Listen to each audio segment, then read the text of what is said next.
Now let us see the figure.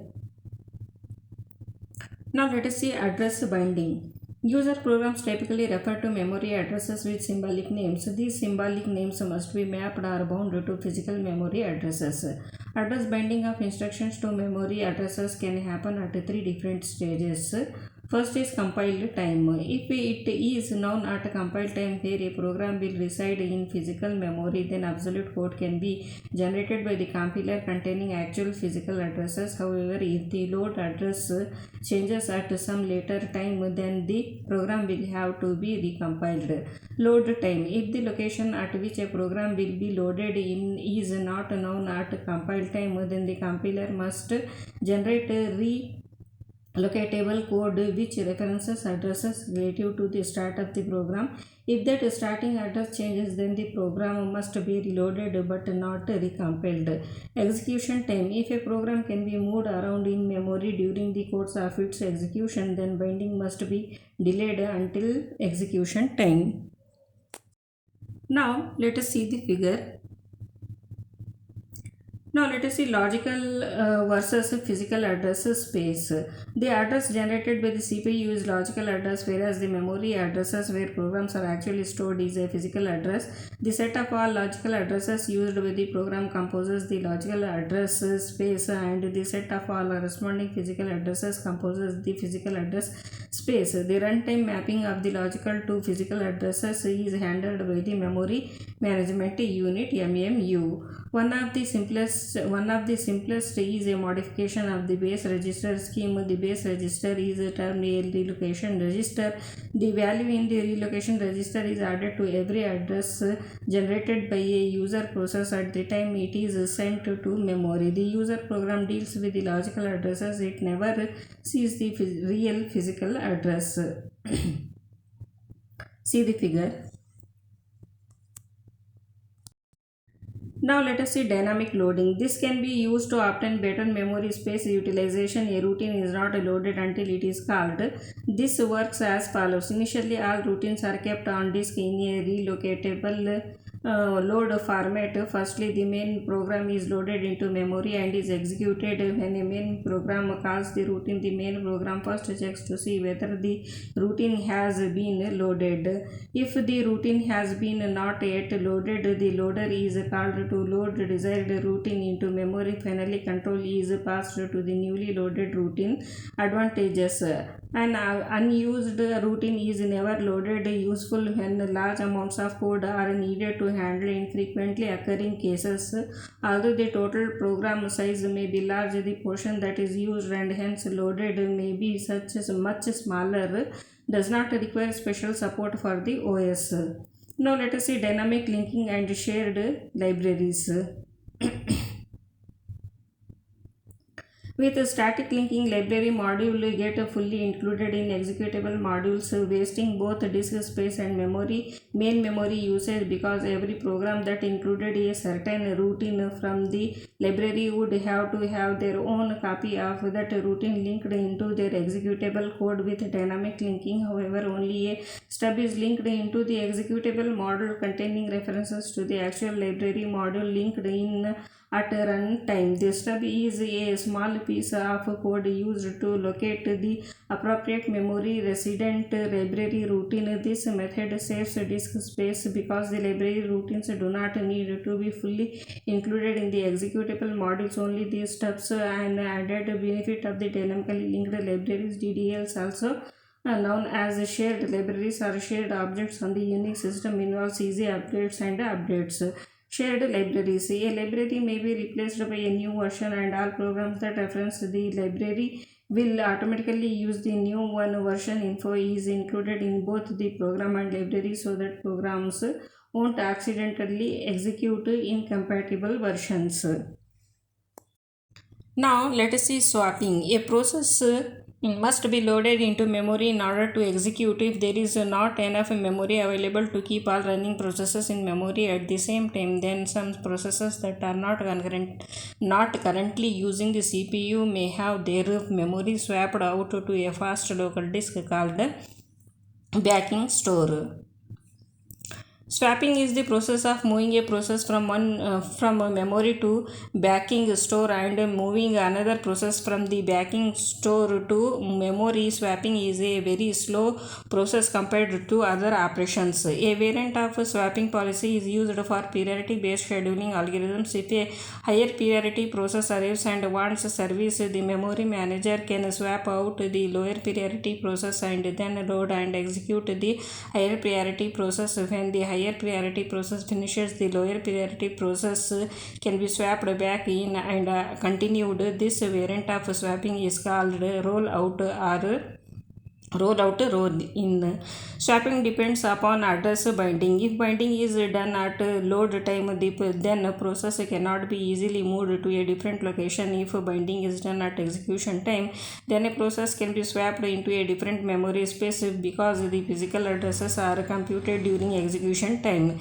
Major part of swap time is transfer time, that is the total transfer time is directly proportional to the amount of memory swapped. Disadvantages: context switch time is fairly high. If we want to swap a process, we must be sure that it is completely idle. Two solutions: never swap a process with pending input output, execute input output operations only into OS buffers. See the figure. Now see the example. Assume that the user process is 10 MB in size and the backing store is a standard hard disk with a transfer rate of 40 MB per second. The actual transfer of a 10 MB process to or from main memory takes 1000 KB per 40,000, 10,000 KB per 40,000 KB per 10,000 KB or 40,000 KB per second, 1 by 4 second, 250 millisecond. Assuming that no head seeks are necessary, and assuming an average latency of 8 milliseconds, the swap time is 258 milliseconds. Since we must both swap out and swap in, the total swap time is about 516 milliseconds. Now let us see contiguous memory allocation. The main memory must accommodate both the operating system and the various user processes. Therefore, we need to allocate the parts of the main memory in the most efficient way possible. Memory is usually divided into two partitions, one for the resident OS, one for the user processes. Each process is contained in a single contiguous section of the memory. Now let us see memory mapping and protection. Memory protection means protecting OS from user process and protecting user processes from one another.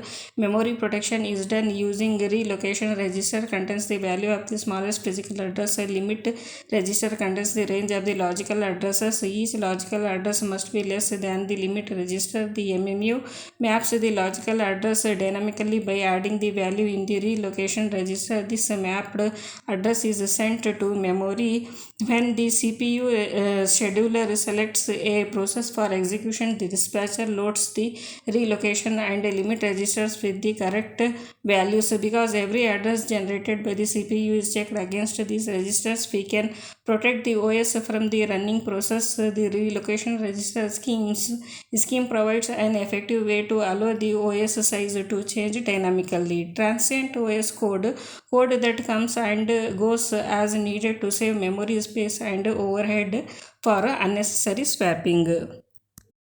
See the figure. Memory allocation. Two types of memory partitioning are fixed size partitioning, variable sized partitioning. Fixed size partitioning. The memory is divided into fixed size partitions. Each partition may contain exactly one process. The degree of multiprogramming is bound by the number of partitions. When a partition is free, a process is selected from the input queue and loaded into the free partition. When the process terminates, the partition becomes available for another process. Now let us see variable sized partitioning. The OS keeps a table indicating which part of the memory are available and which part are occupied. A hole is a block of available memory. Normally, memory contains a set of holes of various sizes. Initially, all memory is available for user processes and considered one large hole. When a process arrives, the process is allocated memory from a large hole. If we find the hole, we allocate only as much memory as it needed and keep the remaining memory available to satisfy future requests. Three strategies used to select a free hole from the set of the available holes. First fit, allocate the first hole that is big enough. Searching can start either at the beginning of the set of the holes or at the location where the previous first fit search ended. Second one is best fit, allocate the smallest hole that is big enough. We must search the entire list unless the list is ordered by size. This strategy produces the smallest leftover hole.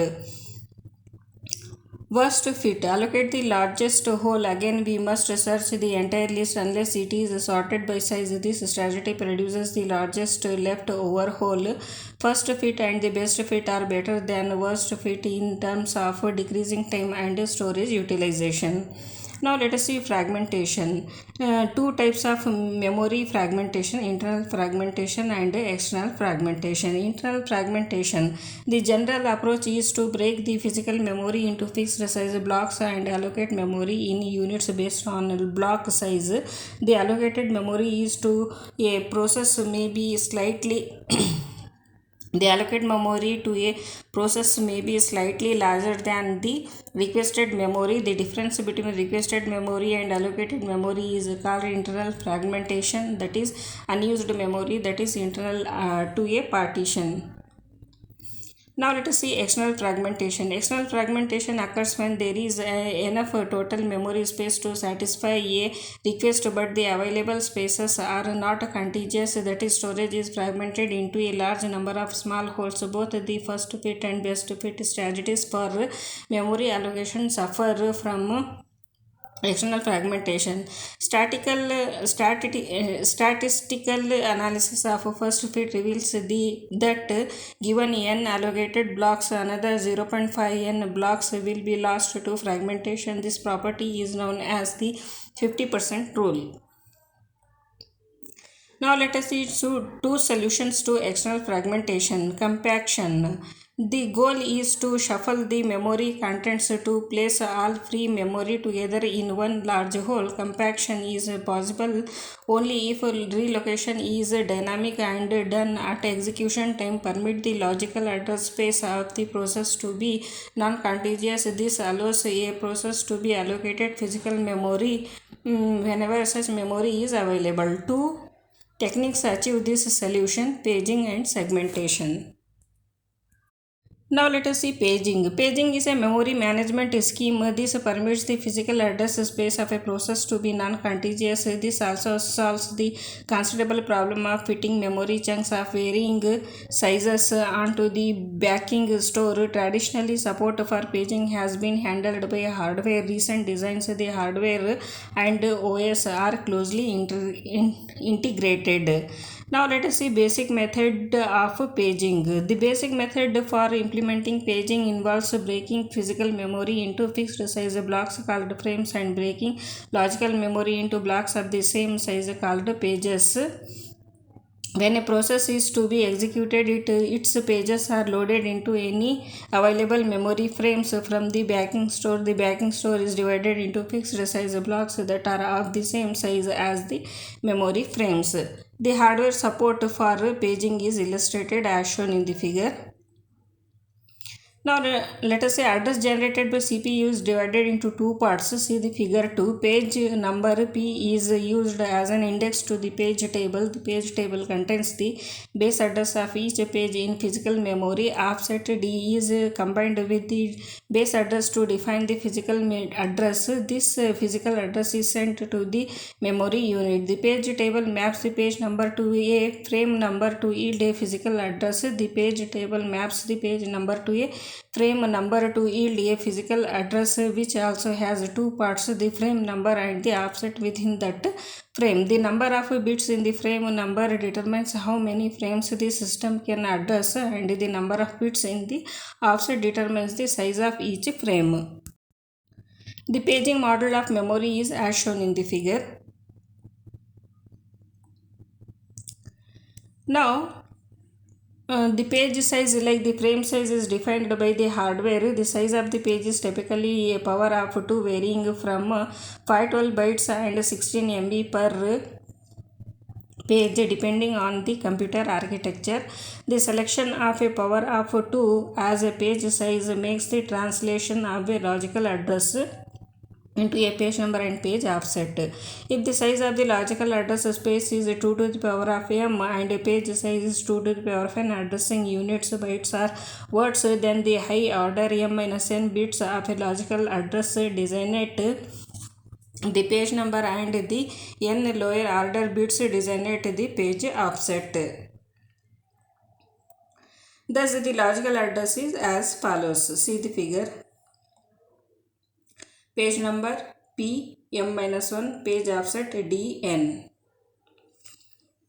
When a processor requests memory, example when its code is loaded in from disk, 3 frames are allocated from a free frame list and inserted into that processor's page table.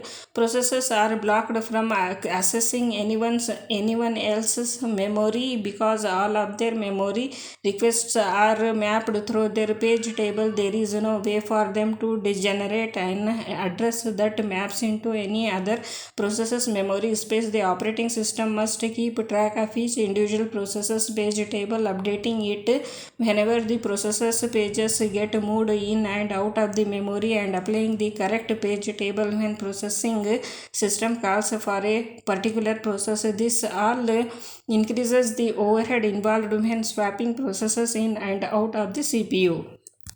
See the figure. Now let us see hardware support. Translation look aside buffer. A special small fast lookup hardware cache called a translation look aside buffer TLB. Each entry in the TLB consists of two parts, a key or tag and a value. When the associative memory is presented with an item, the item is compared with all keys simultaneously. If the item is found, the corresponding value field is returned. The search is fast. The hardware, however, is expensive. Typically, the number of entries in a TLB is small, often numbering between 64 and 1024. The TLB contains only a few of the page table entries. Now let us see working. When a logical address is generated by CPU, the page number is presented to the TLB. If the page number is found, TLB hit its frame number is immediately available and used to access memory. If the page number is not in TLB miss a memory reference to page table must be made. The obtained frame number can be used to access memory. See the figure 1.